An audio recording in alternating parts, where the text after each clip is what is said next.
Mari kita lihat sama-sama. Jikalau bukan Tuhan yang membangun rumah, nyanyian Jaya Salomo. Jikalau bukan Tuhan yang membangun rumah, dengan duka gitu ya. Sebab ia memberikannya kepada yang dicintainya. Pada waktu tidur. Oke, saudara ketemukan?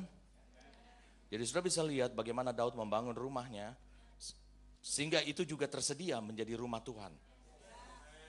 Itu sebabnya dalam gereja, saya ingin mengajarkan pada saudara semua, bergabunglah dengan rumah rohani yang dimana saudara bisa melihat bahwa arah dan tujuan rumah tersebut adalah menjadi rumah Tuhan. Ada banyak orang bingung memilih rumah rohani. Pastikan aja bahwa rumah rohani, rumah tersebut adalah menuju kepada rumah Tuhan. Di situ kita harus bergabung bersama-sama. Amin. Hanya orang-orang yang memiliki unsur-unsur yang sama dengan unsur Tuhan, dia bisa bergabung dalam rumah Tuhan. Itu sangat penting buat kita. Amin. Saya kadang-kadang heran melihat banyak orang Kristen, dia bergabung pada sebuah gereja walaupun dia sudah lihat ketidakbenaran dalam gereja tersebut, dia tetap bisa bergabung. Saya heran lihat hal demikian. Engkau selalu jauh dari Tuhan. Engkau selalu menjauhkan diri dari Tuhan. Amin. Oke, mari saya ajak saudara untuk melihat ayat yang keduanya. Mungkin saudara ini penting saudara catat. Bagaimana Daud membangun rumah Tuhan? Ya. Yang pertama dia membangun lebih dahulu adalah rumahnya sendiri. Apa yang terjadi dalam rumahnya? Jadi bagaimana Daud membangun rumah Tuhan? Yang pertama dia mendasarinya pada ketetapan Tuhan. Jangan bangun segala sesuatu pelayanan apa saja yang gak ada ketetapan Tuhan di dalamnya. Jelas saudara? Ada banyak orang membangun segala sesuatu tanpa ada ketetapan Tuhan di dalamnya. Yang kedua adalah kita harus tahu dengan akurat orang-orang yang akan jadi rumah Tuhan sampai pada masa yang akan datang. Kita udah belajar tadi tentang doanya Daud. Saudara ngerti doanya Daud? Dia bukan hanya berdoa untuk saat ini, dia berdoa untuk masa yang akan datang. Sebabnya Daud membuat sebuah patron. Ini yang disebut dengan rumahku dan ini yang menjadi rumah Tuhan. Patronnya demikian. Imam tadi saudara belajar, saudara bisa lihat bahwa Salomo menerapkan apa yang pernah dikatakan oleh Tuhan kepada Imam Eli.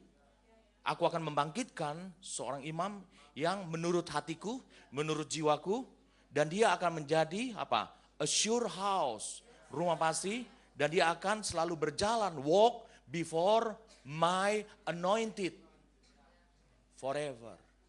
Jadi saudara, jangan diubah sedikit pun kriteria ini. Jadi Daud memilih berdasarkan hal demikian. Dia tahu orang-orang yang akurat dalam hal demikian. Apakah dia bisikan kepada Salomo, Benaya bunuh saja? Karena Benaya dulu bawahannya Yoab. Tidak. Dia tidak katakan si ini dia katakan si ini dibunuh. Saudara bisa tahu, saudara bisa lihat dia menetapkan orang-orang yang betul-betul sangat akurat dalam hidupnya. Kita sangat penting untuk hal demikian. Ya, saya yakin ini bukan saudara. Karena saudara memang sudah bebas dari hal demikian. Di banyak gereja, saudaraku, saya pernah bagikan pada saudaraku. Ada suatu gereja di Bandung, dia seorang pengusaha yang paling kaya di kota Bandung. Dia punya 10 pabrik di kota Bandung. Dia masuk ke gereja A, baru sekian bulan dia menjadi majelis. Dia keluar dari gereja tersebut, masuk ke gereja B, dia menjadi pendeta muda. Dia tahu apa motivasi orang. Dia pindah lagi ke gereja C, terakhir dia melamar mau bergabung dengan saya bilang nggak bisa. Di gereja saya adalah selected people. Amin, selected people. Dan saya sarankan pada dia, kau ikutinlah pada itu tahun 2008, saya bilang ikuti ada konferensi bisnis ataupun SOP ini dari Bapak Rohani saya. Kau ikutin aja. Ya, saudara, banyak hal yang kita tidak akurat dalam memilih orang. Bagaimana kita bisa membangun rumah?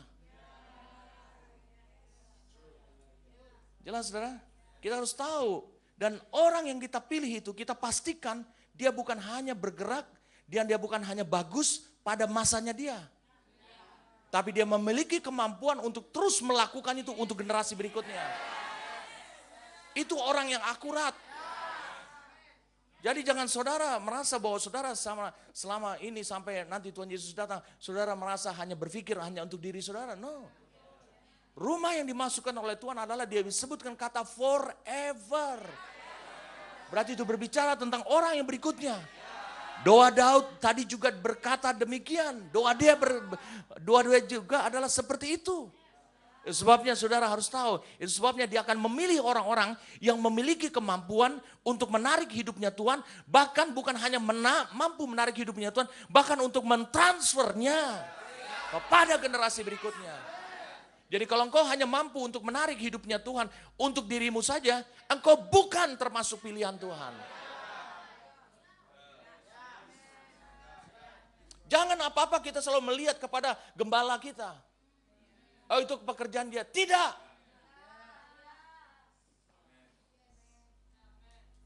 Amin. Betapa hebatnya Daud. Dia tidak pernah mengajari Benaya. Benaya yang mentransfer hidup, menarik hidupnya Daud. Sebabnya dia bisa menjadi gagah perkasa seperti Daud. Jelas saudara? Yang ketiga, Daud membangun rumah Tuhan dia dengan mendapatkan orang-orang yang ketiga, mendapatkan orang-orangnya dengan dasar covenant, ikat janji. Jadi saudara bisa bayangkan Daud tidak memilih orang-orang yang gagah-gagah. Karena apa? Dia belajar juga dari dirinya. Udah si Boncel, udah si Upin. Betul ya? Si Upin.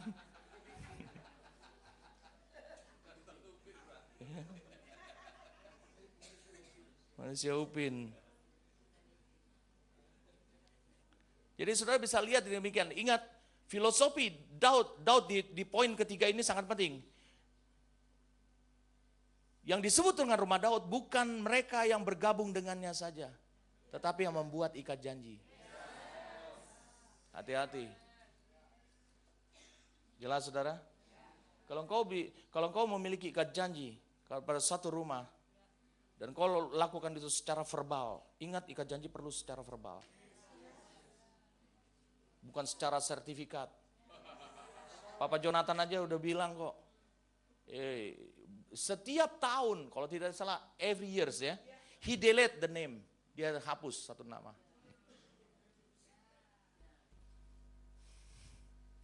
Amin.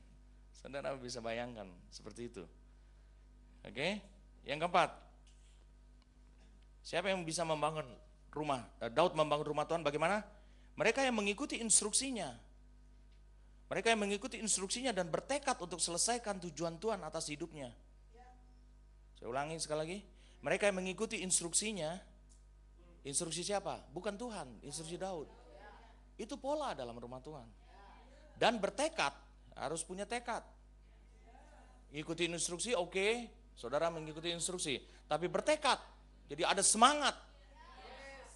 Bertekad apa? Untuk selesaikan tujuan Tuhan atas hidupnya. Tujuan Tuhan atas hidup siapa? Daud. Ketika Daud mati, dia lihat tujuan Tuhan atas beralih kepada siapa? Salomo. Semua bertekad. Lakukan itu untuk Salomo. Siapa mereka-mereka yang bertekad begitu? Salomo. Salomo berusaha untuk mewujudkan tujuan Tuhan atas Daud. Dengan membangun bait suci. Dengan mengokohkan kerajaan. Dengan cara bagaimana? Membunuh Yoab, membunuh Simei, memecat Abiatar. Dilakukan semuanya itu. Tadi belum saya bagikan kepada saudaraku bagaimana Simei. Simei memiliki attitude yang kurang baik. Mau saya bahas sebentar ya. Simei, ini penting saudara, tentang Simei. Itu karakter daripada orang-orang yang berbahaya dalam rumah, Simei ini. Satu raja-raja.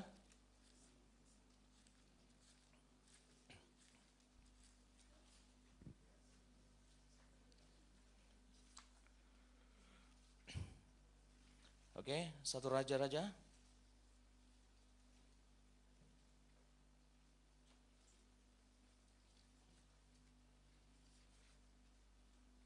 Dua. Ayat 8 dan 9. Juga masih ada padamu Simei bin Gera, orang Benyamin dari Bahurim,